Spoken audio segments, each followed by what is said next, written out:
Assalamualaikum warahmatullahi wabarakatuh. Halo anak-anak semua. Hari ini kita akan belajar tema 7, subtema 3, pembelajaran ke-1 dan ke-2 dengan muatan bahasa Indonesia, IPA dan SBDP. Sebelum mulai belajar, kita berdoa terlebih dahulu ya. Berdoa dimulai.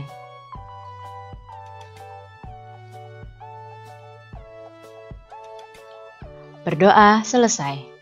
Baik anak-anak, sudah siap untuk belajar hari ini? Kalau sudah siap, mari kita mulai belajarnya. Pertama-tama, kita akan mempelajari muatan bahasa Indonesia. Pernahkah kamu melihat atau mendapatkan surat undangan? Ya, mungkin kamu pernah melihat atau mungkin kamu pernah dapat surat undangan. Surat undangan merupakan surat yang berisi pemberitahuan dan permintaan kesediaan seseorang untuk menghadiri suatu acara atau kegiatan. Kalimat yang digunakan dalam undangan haruslah efektif, artinya kalimatnya harus singkat, jelas, dan padat. Tujuannya agar orang yang membacanya dapat segera mengerti isi dari undangan tersebut. Jenis surat undangan dibagi menjadi 3. Yang pertama, ada undangan resmi. Undangan resmi adalah undangan yang mengatasnamakan sebuah instansi atau organisasi dan kedinasan. Biasanya dipergunakan untuk kepentingan kedinasan. Kemudian ada undangan setengah resmi. Undangan setengah resmi ini mengatasnamakan perorangan yang ditujukan ke perorangan maupun instansi atau organisasi. Dan ada undangan tidak resmi. Undangan tidak resmi adalah undangan yang mengatasnamakan perorangan yang ditujukan kepada perorangan untuk kepentingan perorangan pula. Contohnya adalah undangan ulang tahun atau undangan perayaan kelahiran. Dalam undangan resmi terdapat bagian-bagian yang harus kalian ketahui. Nah, sekarang kalian perhatikan terlebih dahulu undangan resmi yang ada di hadapan kalian ini. Dalam undangan resmi ini, kita akan mempelajari bagian-bagiannya. Yang pertama, bagiannya adalah yang paling atas ini, ya. Bagian yang paling atas ini yang Ibu tunjuk dengan panah, ini adalah kepala surat atau kop surat. Bagian yang berikutnya adalah ini yang Ibu tunjuk panah, perhatikan. Ini adalah tanggal surat. Berikutnya adalah yang ini adalah nomor, artinya di sini nomor surat, ada halnya ini tentang apa? Ini undangan dan ada lampirannya. Jadi ini adalah nomor, hal, dan lampiran surat. Setelah itu bagiannya yang ini, perhatikan yang Ibu tunjuk panah, yang ini adalah nama dan alamat tujuan dari orang yang akan menerima surat ini. Berikutnya, yang ini adalah pembuka surat ya, kata-kata dengan hormat. Ini adalah pembuka surat undangan resmi ini. Berikutnya adalah ini disebut dengan isi suratnya nih. Ya, di sini ini disebut dengan isi suratnya. Berikutnya yang ini. Nah, ini adalah penutup surat. Ya, ini penutup surat. Dan yang ini, yang paling bawah, yang ada tanda tangannya, ini adalah pembuat suratnya. Ya, jadi bagian-bagian surat resmi ini ada kepala surat, ada tanggal surat, kemudian ada nomor, hal, dan lampiran, nama dan tujuan, kemudian pembuka surat, isi surat, penutup surat, dan pembuat surat. Sekarang perhatikan 3 undangan yang ada di hadapan kalian ini. Nah, kira-kira manakah yang termasuk undangan resmi, mana yang termasuk undangan setengah resmi, dan mana yang tidak resmi? Ya, yang termasuk undangan resmi adalah yang ini, yang Ibu beri kotak merah, ini adalah undangan resmi. Undangan setengah resmi adalah yang ini, ya, yang Ibu beri kotak kuning. Ini adalah undangan setengah resmi. Dan yang ini, yang Ibu beri kotak biru, ini adalah undangan tidak resmi. Ya, jadi kalian bisa lihat di sini bedanya ya antara undangan resmi, undangan setengah resmi, dan undangan tidak resmi.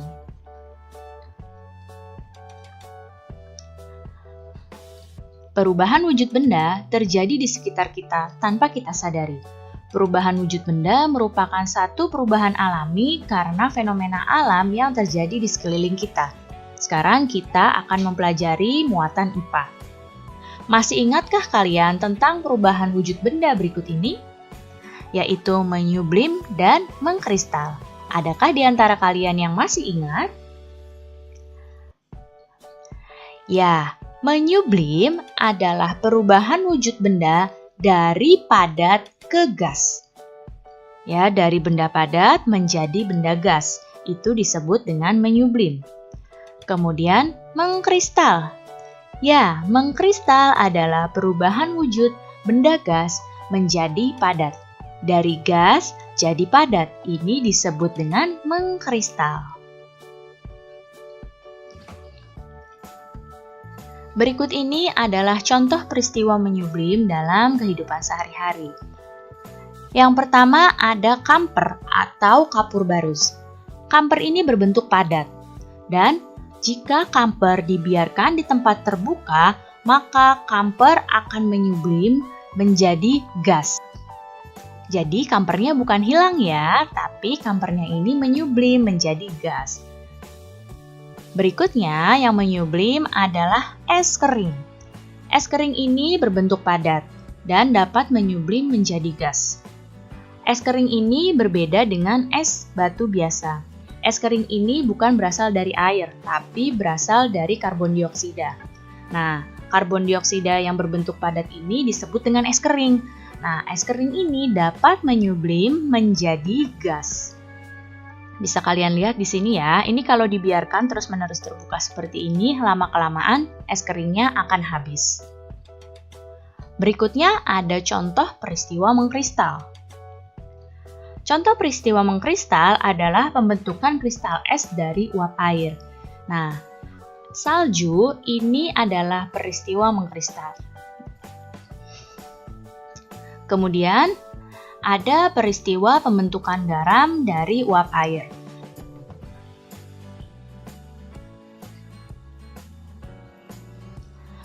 Sebagai generasi penerus bangsa, kamu tentu tahu bahwa pelajar harus berusaha untuk meningkatkan kualitas dirinya.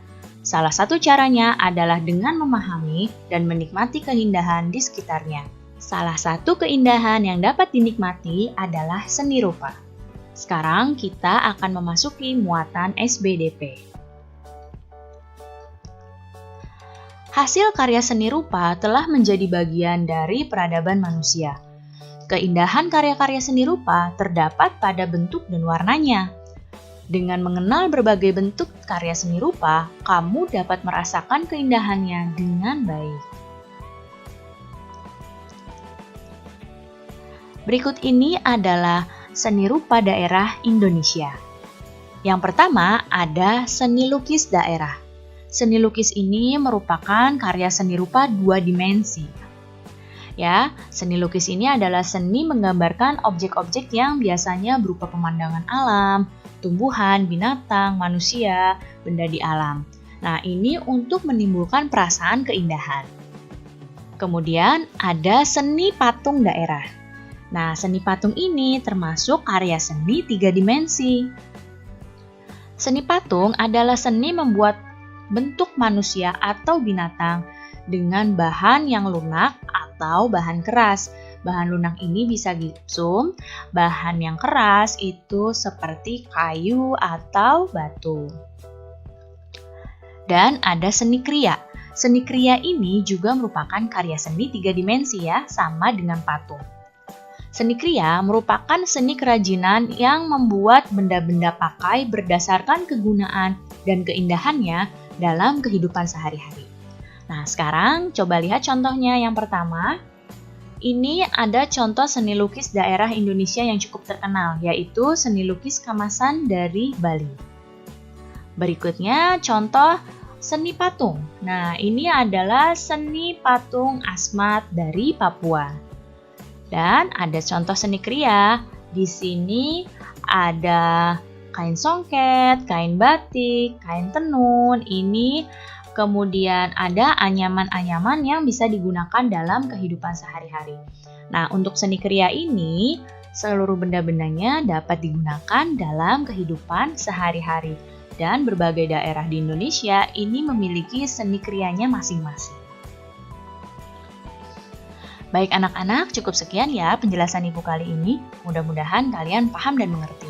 Terima kasih anak-anak semua. Sampai jumpa lagi. Wassalamualaikum warahmatullahi wabarakatuh.